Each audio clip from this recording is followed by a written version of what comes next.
Hi, everyone, and welcome back to the Global Diamond Broker Hard Truth Diamond Podcast, episode 100 in... I'm still tired from Vegas. Same. We work, and you may think we don't work hard and Judy doesn't, but I do. And I worked hard. We worked hard in Vegas, all kidding aside. Walking up and walking... You hate me, don't you? Yeah. You secretly, here we are. Like, we should be elated that it's episode 100. we are elated, but Elated? you are annoying. I said elated. Oh, like I'm annoying? excited, happy. Yeah. You know? Vegas, our 100th episode, we started recording it there. Vegas was a little disappointing to me this year. I'm going to have to say the show was disappointing, and I think that there's this whole aura over the show of WTF is going to happen to the diamond industry. And I made a post yesterday that we have up this morning, and in my opinion, the future is bright, but it's not the overwhelming feeling you get there. What do you mean? Well, I mean the mine diamond industry, and I was talking to another one of someone like me in the industry, although there's no one like me in the industry, who's been there for a long time this morning, and talking about the fact that the denial that the diamond industry is in, that, look, the mine diamond industry is changed forever. If it survives at all, will be through some miracle, to be really candid with you. And the reason for that is so many things, but they don't need mines anymore. Industrial diamonds are now looked after with the 15-minute diamond that you talked about. The technology has changed. They keep talking about these terrible buying conditions for diamonds. Well, no, they're not. They're the same as they always been. And this is a love decision.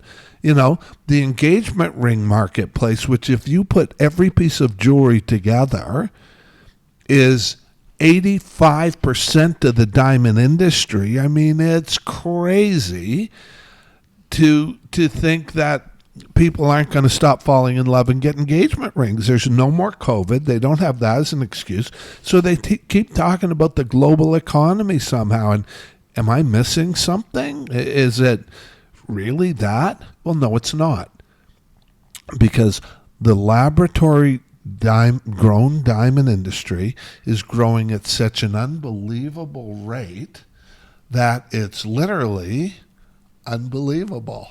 Well, yeah, and you look at the mine diamond industry and the lab-grown diamond industry at this JCK event, and the segregation that happens between the two is quite interesting. Sorry, not to interrupt you. Go ahead. No, go ahead. It was a little sad. I feel sad for the mine diamond guys. Mm-hmm. They seem angry, and they seem bitter. They seem anxious. Yeah, anxious, and the laboratory grown guys are having fun. They're running around with their look. And they're busy. And they're busy. Their stalls are busy. There's, and we're a plethora of people in the lab grown diamond industry. There is a part of the industry, though, the mine diamond industry, that's doing very, very well. If you do what I do and Google every day what's going on in the diamond industry and have your Google reports, you know what's going on with the fancy color mine diamond industry.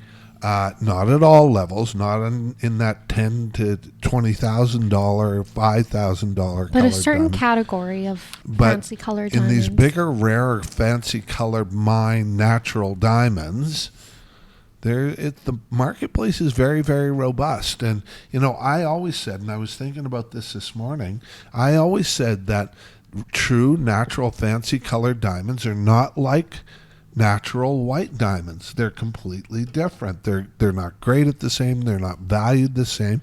In fact, these diamonds that are setting records in blue and pink and yellow colors are a completely different commodity. And I use the word commodity because it's an investable asset. You know, you take some of these Argyle pinks now that the mine is closed, are a hard asset. You should be having a look at as part of your portfolio. Do you have pink diamonds in your portfolio? No, you want to buy me one? No, I personally don't want to buy you one, but I'm sure there are a lot of men, except for when you wear your hair like that would love to. Does it look bad?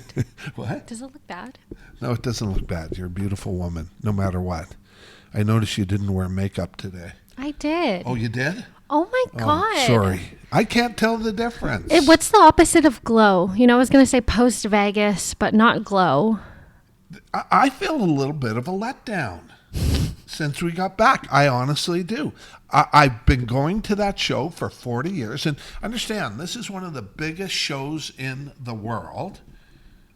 And it just didn't have that wow factor that it did last year.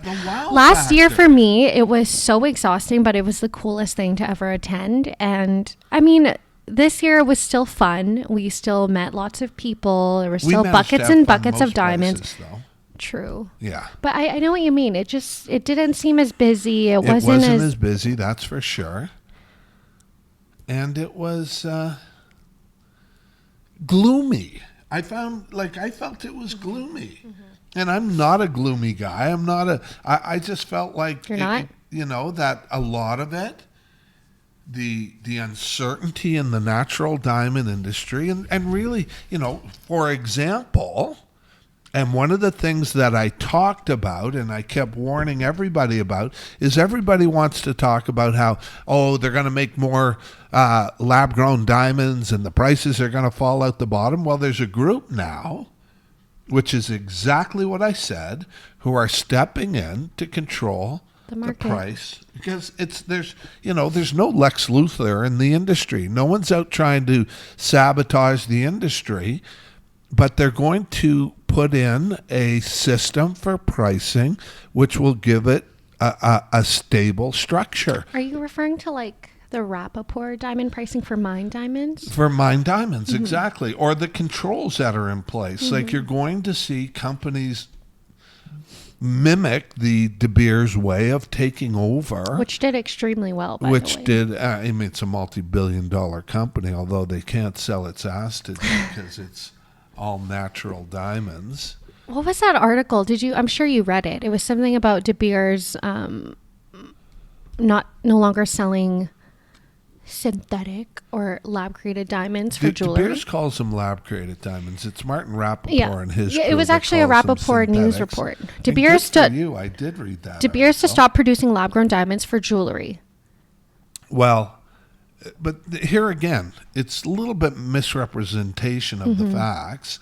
De Beers is scrambling to come up with some way to be relevant. And they got into the laboratory grown diamond game and frankly got decimated. Right? They weren't they were the first one out there. They've been with them for years.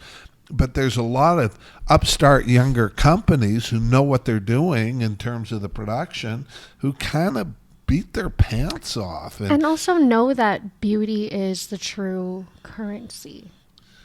Right? You see De Beers that are selling like the colors that they're selling. But that's a lot of the industry too, Judy, mm-hmm. is that that hasn't been grasped. And that's a kind of hangover, I think. You like that? I use the word hangover when we're talking about Vegas. We're not hungover. So, yeah, but that's where so much drinking goes on. So that's why I chose that word. Mm-hmm. There's a hangover from the old industry. Like I got someone commenting today, you got to go look at this, because on one of my videos where I talk about D is dazzling and E is exceptional and F is fairly fantastic and G is gross and H is horrible and I is indecent and J is a joke. And he got on there talking about how much he loves them. And, that's great. I decided not to comment because he doesn't really love them, but he's got to stick by his decision to own those way back when. Because a little bit, he got suckered. So when you're buying H&I because a jeweler says they're a better deal and they'll face up with the same or they're warmer colors, it's all bullshit. There's nothing true about it. The most beautiful diamonds in the world are D color. That's it. It's transparency. The most important characteristic of a diamond determining the beauty of the stone, and you're right about this, is the color.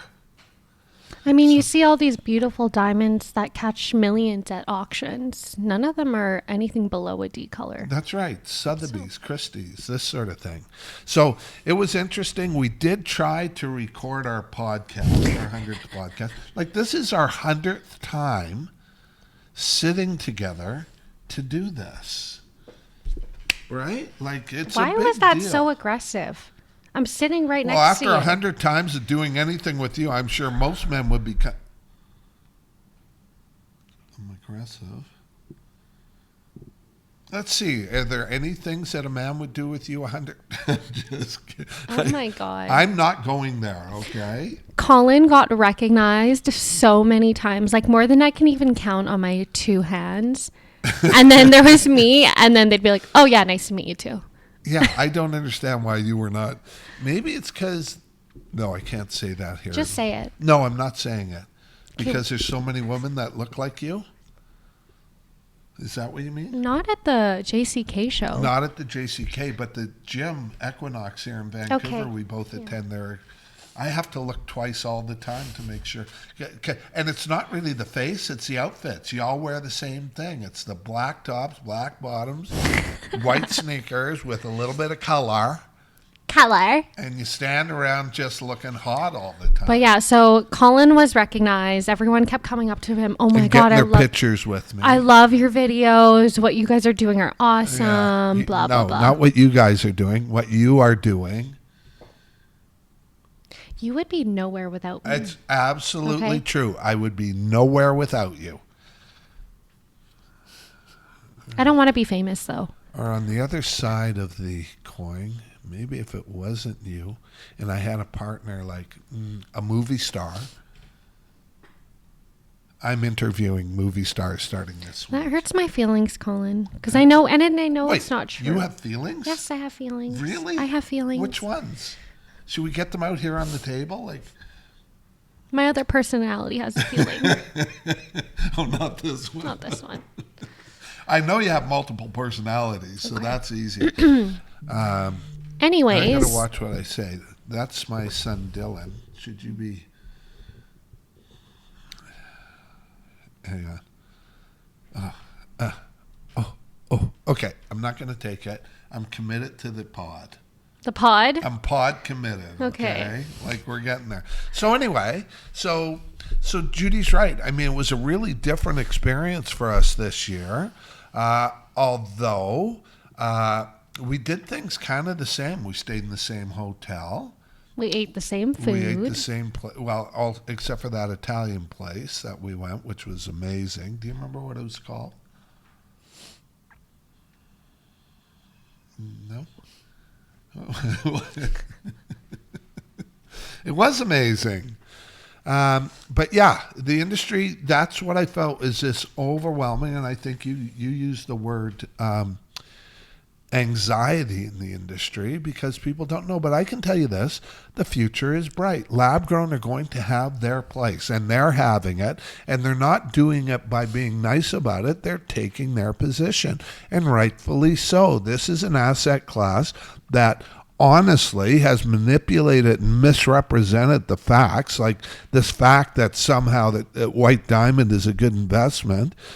You know, it could be some karma coming back on the industry. And then they want to talk about the fact that Russian blood diamonds and, you know, like this whole thing, but there's an embargo against them now, so they're not being traded, which you would think would have buoyancy to the rest of the industry, but it doesn't because the sales aren't there anymore for a natural diamond, aka a mined diamond. And so, look, we're in a state of change, and in states of change, there is going to be those times where it's like it is now this year, where people are going to be confused. People are going to say and do outrageous things. Like some of the cases now for mined diamonds has certainly upped the ante, but still they can't get any traction anymore. I want to play devil's advocate, if that's okay. Yeah, go right ahead. But I feel like both sides of the spectrum, you get the very you get the mine diamond industry who's like, oh, zealots. Is that what they're called? Well, the ones that go crazy. But it happens on both sides too. Even what about the mine diamond industry little booth or little restaurant where they took over the whole restaurant? Oh my gosh! And they wouldn't allow you in and they were arrogant about it. Yeah. That's got to help their case, is to be arrogant. Mm-hmm. They wouldn't let us in. I wonder if she seemed to be so snotty. She may have been one of those people that recognized me right off the bat for some reason. And then I go, I don't know him. For some reason, I had a lawyer message me yesterday who's a mutual friend of ours. We don't need to mention his name, and said, you're a big part of why this information is getting out. Mm-hmm. All it is the facts of the industry. Like, the industry sure as heck never wanted anybody to know. No one in the world could tell the difference in these two stones. The industry did not want you to know that there's no tester or anything else that is conclusive that can tell you the difference in all grades. It's not available. So it's a time in the industry where, imagine you can get a 1 carat D beautiful VS1 for, out of a mine for $12,000 US, and out of a lab for $1,200. It's crazy talk, and no one in the world can tell the difference. And so that's the almost grief. That may be the word, the grief, because these companies are not making money. For the first time ever, De Beers has allowed their site holders. Now think of this. These are the $100 million boxes of diamonds. They've allowed their site holders not to take the box. Mm. So, it's... Do you remember walking by that one booth in the mine diamond industry section? They were selling buckets and buckets of natural mine diamonds, 50% off. Oh, that's right. Do you remember? I forgot all about that. That's right. I actually have a clip of it. I'll insert it in a moment. You never have. We never get that in the diamond industry. That's you do crazy. At the retail level, but not at the brokerage level. I know. It's crazy.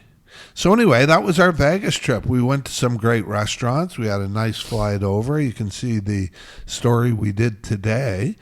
But put it this way, there's change in the air, and I was talking about our position as being one of, pro-choice, although I got accused of being pro-laboratory grown, only because I report the facts. And the facts are just like we report them.